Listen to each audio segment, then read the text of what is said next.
시작. 너희를 박해하는 자를 축복하라. 축복하고 저주하지 말라. 즐거워하는 자들과 함께 즐거워하고 우는 자들과 함께 울라. 서로 마음을 같이하며 높은 데 마음을 두지 말고 도리어 낮은 데 처하며 스스로 지혜 있는 채 하지 말라. 아멘. 오늘은 특별히 이태원 참사 이야기를 넘어갈 수가 없어서 이태원 참사에 대한 우리의 슬픔과 애도의 설교를 좀 같이 하려고 합니다. 제목 같이 읽어볼까요? 시작. 오는 자들과 함께 울라. 일주일 전에 이태원 참사가 일어났습니다. 156명이 사망하고요. 157명이 부상을 당했는데요. 이 사망자 숫자가 좀 더 늘어날 것 같습니다. 뇌서 상태에 빠진 분도 있고 그래서요. 저는 이 참담한 광경을 토요일날 지난주 토요일날 설교를 준비하면서 봤는데 설교가 도저히 안 써지더라고요. 너무 애를 먹었는데 굉장히 혼이 나갈 정도로 충격을 받았습니다. 네. 요 근래 참 다양한 위기 상황들이 있었다는 것은 알지만 이처럼 그 몸서리 쳐지는 상황들이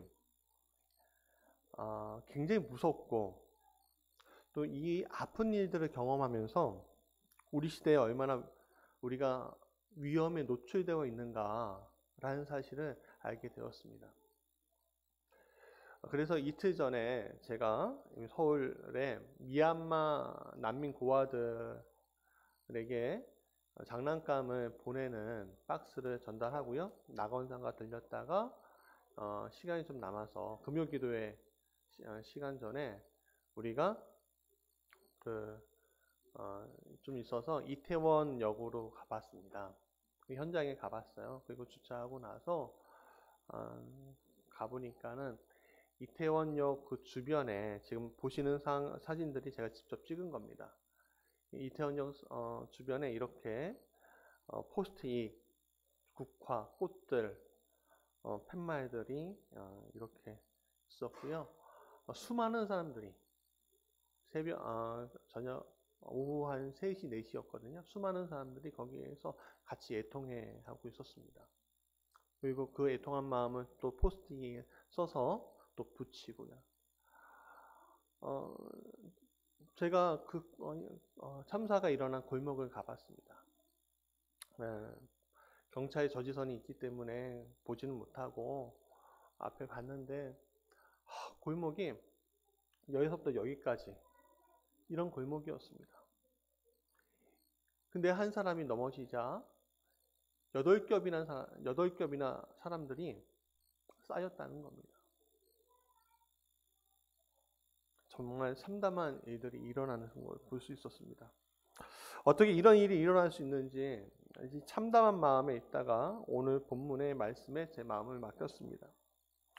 우는 자들과 함께 울라는 구절은 사람들을 위로할 때 가장 많이 쓰는 본문입니다.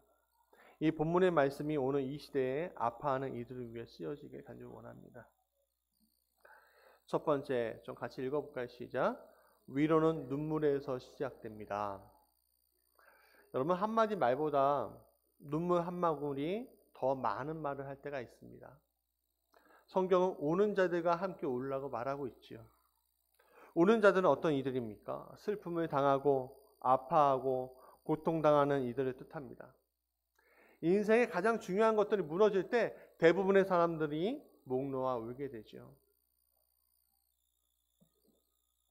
뉴스에서 유족 한 분이 대통령과 서울시장의 근조화환을 땅에 내팽개치며 울부짖었습니다. 주변에서 경비하던 경찰관들이 제지했죠. 근데 그때 이 유족들이 이렇게 외쳤습니다. 그날도 이렇게 막지? 이 소리에 가슴이 먹먹해졌습니다. 유족의 심정을 어떻게 헤아릴 수 있겠습니까? 틀린 말이 아니잖아요. 아니 그날도 이렇게 막지.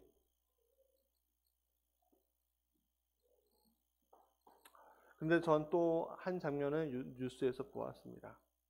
참사가 일어난 골목에서 가게 상인 한 분이 나오셔서 돗자리를 까고 제사상을 가지고 나와서 추모합니다. 그러자 경찰이 다가와 제지합니다. 그때 그 상인이 이렇게 외쳐요. 여기는 현장이야, 현장. 현장에서 애들에게 밥 한 끼 먹여야 할 거 아니에요. 그리고 실망해 버리고 나중에는 대성통곡하고 그 자리에서 앉아서 웁니다. 제지하던 경찰들도 같이 울더라고요. 뉴스에 의하면 그분은 자신의 지하 가게를 문을 열어서 많은 사람들을 구했답니다. 그러나 그것보다 더 많은 사람이 죽었어 하면서 너무 가슴 아파하면서 제사상이라도 먹이고 떠나보내고 싶었던 겁니다. 저는 이분의 모습이 오늘 본문에 나온 우는 자들과 함께 울라는 말씀을 가장 잘 대변하고 있다고 생각이 듭니다. 비록 그분이 기독교인은 아니었을 겁니다. 그러나 정말 가슴 아파하고 같이 고통에 울부짖고 있다고 봅니다. 예수님은 그분의 사역에서 가장 많이 했던 것은 소외받고 아파하고 우는 자들의 친구가 되어주는 일이었습니다. 소망이 사라져버린 사람들에게 다가와 친구가 되어주시고 그들에게 새로운 소망을 주셨습니다. 오늘 이 요한복음 11장부터 33절부터 36절까지 있는 말씀은 죽은 나사로를 찾아간 예수님의 이야기입니다. 우리 한번 같이 읽어볼까요? 시작. 예수께서 그가 우는 것과 또 함께 온 유대인들이 우는 것을 보시고 심령이 비통히 여기시고 불쌍히 여기사 이르시되 그를 어디에 두었느냐 이르되 주여 와서 보시옵소서 하니 예수께서 눈물을 흘리시더라. 이에 유대인들이 말하되 보라 그를 얼마나 사랑하셨는가 하며 예수님은 마르다와 마리아가 오빠의 죽음 때문에 우는 것을 보고선 비통하게 여기셨다고 했습니다. 그리고 나사로의 무덤가에 가서 예수님은 눈물을 흘리셨습니다. 그러자 주변에 있는 사람들이 이렇게 얘기합니다. 보라, 그를 얼마나 사랑하셨는가. 예수님의 눈물은 가장 인간적인 눈물이었습니다. 우리는 예수님의 신성은 너무 많이 부각을 하는데 예수님은 이 땅에 완전한 인간으로도 오셨던 분이십니다. 그래서 그 마음 가운데 정말로 마음을 아파하면서 우셨던 것입니다. 그를 사랑하기에 흘리신 눈물이었습니다. 또 그의 식구들과 마음을 연대하는 눈물이었습니다. 억지고 흘리고 상황 때문에 흘리는 눈물이 아니었습니다. 그 당시 애국한 자, 통곡하는 자를 돈 주고 부르는 시절이었습니다. 그러나 예수님의 눈물은 그런 자들의 눈물과는 전혀 관련이 없습니다. 오늘 우리는 이태원 3사를 비롯해 수많은 위로가 필요한 시대에 살고 있습니다. 이 시대에 예수님의 마음처럼 위로하기 위해서는 우리가 어떻게 해야 할까? 그리스도인인 우리가 어떻게 하면 이 눈물을 닦아줄 수 있는 것인가? 이 고민을 우리가 해야 합니다. 두 번째, 그래서 어떻게 해야 되냐? 같이 읽어봅시다. 시작. 마음을 같이 해야 합니다. 우리가 베드로전서 3장 8절 같이 읽어보겠습니다. 마지막으로 말하노니 너희가 다 마음을 같이하여 동정하며 형제를 사랑하며 불쌍히 여기며 겸손하며 라고 얘기했습니다. 베드로 사도는 이렇게 말합니다. 마음을 같이하라. 그럼 이렇게 물어볼 수 있죠. 그럼 마음을 같이하는 게 무엇입니까? 그 마음을 같이하는 것을 그 다음에 이야기하는 겁니다. 동정하며 형제를 사랑하며 불쌍히 여기며 겸손하며 라는 말인 것입니다. 여기서 우리는 동정이라는 단어를 보게 됩니다. 여러분 사실 예전에 번역서에는 좀 한문체였는데 그 번역서는 이렇게 되어 있습니다. 이 동정의 말이 뭐라고 했냐면 체휼, 좀 어렵죠? 체휼이라는 한자어로 썼습니다. 오히려 조금 어렵죠. 이 체휼이라는 단어가 더 의미에 가까운 것 같습니다. 읽어볼까요? 시작. 같은 일을 겪어봤기에 상대방의 어려움을 알고 이해할 수 있는 마음. 체휼이 이런 뜻입니다. 또한 여기에 형제를 사랑하며 라고도 말하고 있습니다. 이건 뭐냐면은 이 슬픔을 당한 자들을 내 형제처럼 여기라라는 겁니다. 누군가의 아픔이 내 아픔이 되지 못할 경우들이 있습니다. 그 아픔을 경험해 본 적이 없기 때문에 그렇죠.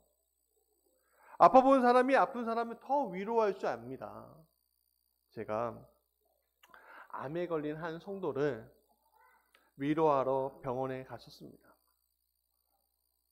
신방대원이 2분 계셨는데 한 분은 위암에서 살아나셨고 죽었다가 또 한 분은 심장병에서 살아나신 분이었습니다. 암 환자에게서를 찾아가 권사님 제가 기도해 드릴게요. 또 말씀이 이래요. 하늘의 위로를 받으세요. 라고 얘기했습니다. 근데 그것보다는요. 그분을 더 위로해 줬던 거는 위암에서 죽었다 살아났던 권사님. 심장병에서 죽었다 살아났던 그 권사님. 이 2분의 위로가 설교와 기도보다 더 큰 위로와 격려가 되었습니다. 이분들이 이렇게 얘기하신 거예요. 나는 진짜 죽었다 살아났는데 하나님께서 살리셨어. 하나님께서 살리셨어. 너도 살 거야. 걱정하지 마. 기도하고 예배하면 돼. 그 말이 제 심장을 울리더라고요. 그렇죠. 내가 죽었다 살아나 본 적이 없잖아요, 저는. 근데 죽었다 살아나는 사람이 죽어가는 사람에게 위로하니까 그게 위로가 되고 격려가 되더라 이거죠. 그래, 나도 살 소망이 있어 라고 얘기할 수 있게 되더라 이거죠.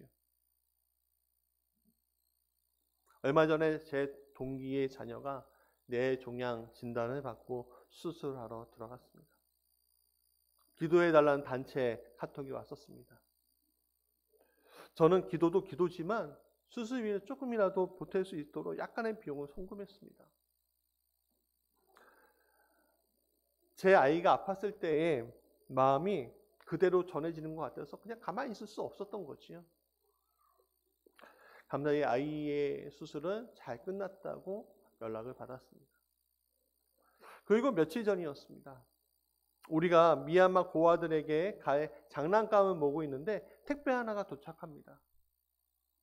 그 친구였습니다. 미얀마 어린이들에게 보내는 장난감이라고 준 것입니다. 바로 이거예요. 여러분, 위로가 필요한 사람들에게 중요한 것은 가장 그냥 말 한마디보다는요, 같이 마음을 함께하는 것입니다. 세월호 유가족, 이태원 참사와 같은 큰 참사뿐만 아니라 우리 주변에 있는 누군가의 죽음이 있을 때, 누군가의 아픔이 있고 누군가의 고통이 있을 때 마음을 같이하여 위로해 주어야 합니다. 내가 겪은 일이라고 생각하고 겸손히 섬김의 자리에 서서 위로해 줄 때 그들은 우리의 형제가 될 것입니다. 세 번째, 같이 읽어보겠습니다. 시작. 겸손한 마음이 필요합니다. 16절 같이 읽어볼까요? 시작. 서로 마음을 같이하며 높은 데 마음을 두지 말고 도리어 낮은 데 처하며 스스로 지혜 있는 채 하지 말라. 누군가를 위로하다가 오히려 원망들의 말들을 듣지 마시기 바랍니다. 위로한다고 갔는데 이상하게 말하는 경우들을 우리는 종종 봐요. 내가 실수할 때도 있고 주변에서 실수할 때도 있는데 이번에도 인터넷상에 위로한답시고 말들을 올리는데 참 이게 뭔지 이런 글이죠. 왜 그 자리에 놀러 갔어? 내가 이렇게 될 줄 알았어. 진짜 또 기독교인들이 이런 말을 하지 말아야 되는데 이게 다 하나님의 뜻이야. 할로윈 마귀 소굴에 왜 가서 이런 사단을 만들어? 여러분, 이런 말들을 들으면 어떤 마음이 드십니까? 세월호 때 이런 얘기 했죠. 돈 없는 애들이 제주도는 왜 가?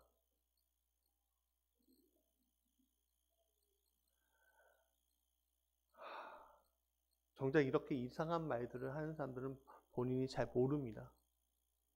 이렇게 얘기하죠. 아유, 내가 정직해서 그래. 내가 그래도 난 뒤끝이 없잖아. 여러분, 상처라 되는 화살을 한 무더기로 쏘고 나서 그렇게 얘기하는데 그게 뭡니까? 원망들을 말을 던지고서 자기는 위로한다고 생각했겠죠.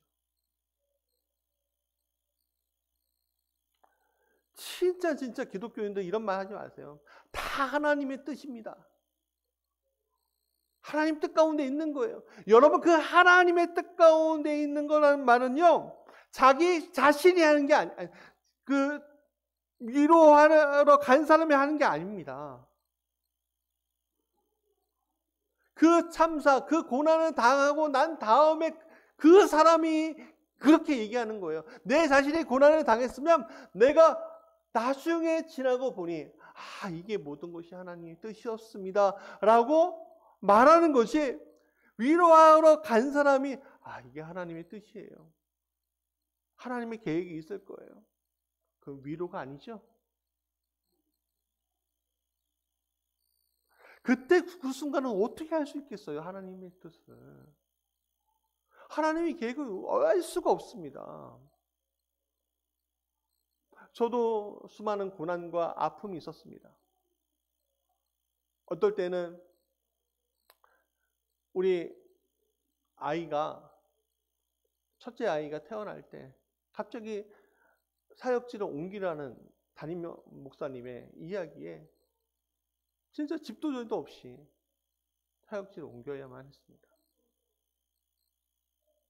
아이가 3월 5일 날 태어났는데 100일이 다 되도록 보지 못했습니다. 왜냐하면 집을 구해야 하니까요. 전도사 시절이었는데. 근데 놀랍게도 그 일이 나중에는 복이 되는 것을 경험하게 되고, 이게 하나님의 뜻이구나 라는 사실을 제 입술로 고백하게 되었습니다. 하나님의 계획이 여기에 있었구나. 여러분, 성경은 위로할 때 꼭 겸손한 마음을 가지라고 합니다. 누구를 가르치는 것이 아니라고 합니다. 솔직한 마음, 정직한 마음 그냥 접어두고 그 자리는 위로하기에도 벅찬 자리인 것입니다. 시편 147편 3절에 성경은 상처 주는 말을 할 것이 아니라 그들의 상처를 싸매라고 하셨습니다. 지선아 사랑의 작가 이시전 씨는 교통사고로 온몸에 화상을 입고 손가락조차 제대로 남아있지 않을 때에 아픔을 온몸을 경험하고 있을 그 순간을 경험했죠. 그 젊은 인생이 얼마나 하나님을 원망했겠습니까? 주변은 원망했겠습니까? 근데 이분이 모든 과정을 마치고 3개월 만에 집에 돌아와서 용기를 내서 산책을 나갈 때 그립니다.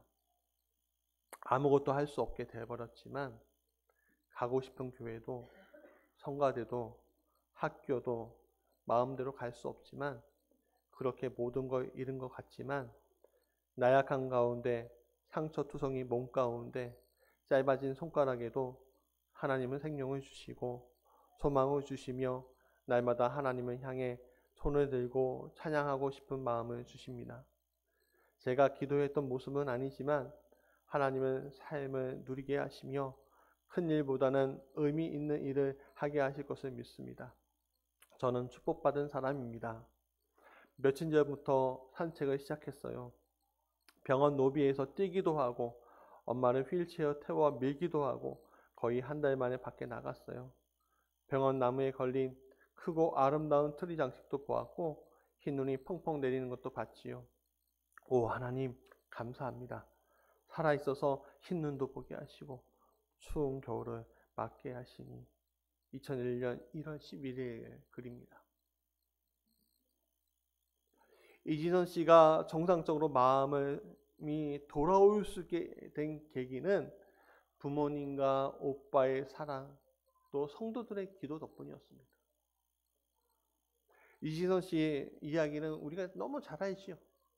그 후에 그는 엄청난 일들을 합니다. 많은 이들에게 영감 주는 사람이 되었고요.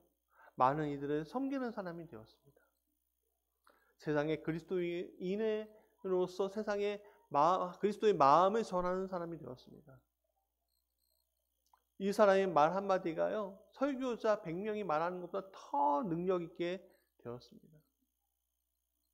그렇습니다. 우리는요, 하나님 뜻을 잘 알지 못해요. 이태원 참사가 왜 일어난지 우리는 알 수가 없습니다. 그 156명 더 늘어날 것 같은 그 사망자의 위족들의 마음은 제가 어떻게 알겠습니까? 이번에 제 동기의 동생이 죽었습니다. 그 자리에서. 깜짝 놀랐어요. 깜짝 놀랐어요. 동기들 고맙다. 지금 장지에서 돌아오는 길이야. 아, 나도 벗어날 수가 없구나.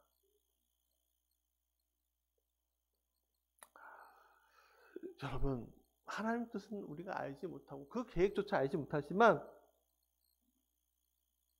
그 일들을 겪고 나서야, 그리고 시간이 흐르고 나서야 그리스도, 그리고 그것이 내 안에서 그리스도가 만져주고 나서야 우리는 내 입술로 이것이 하나님의 뜻이었습니다 라고 고백할 수 있는 겁니다. 사랑하는 여러분, 이태원 참사, 세월호 사건, 기타 등등의 수많은 사건 가운데 우리는 멀리 있는 것이 아닙니다.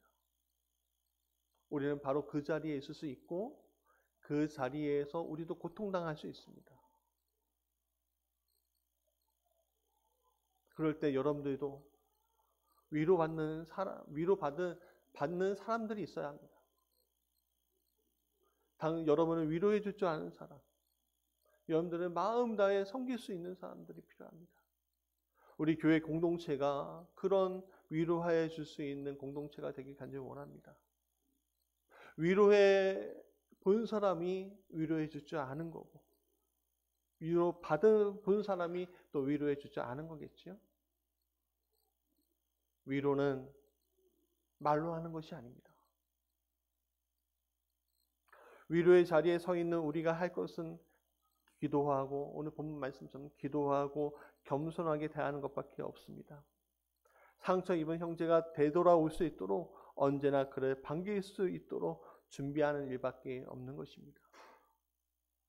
그때가 될 때까지 기도하며 위로자의 자리에 서시는 여러분이 되길 간절히 축원합니다.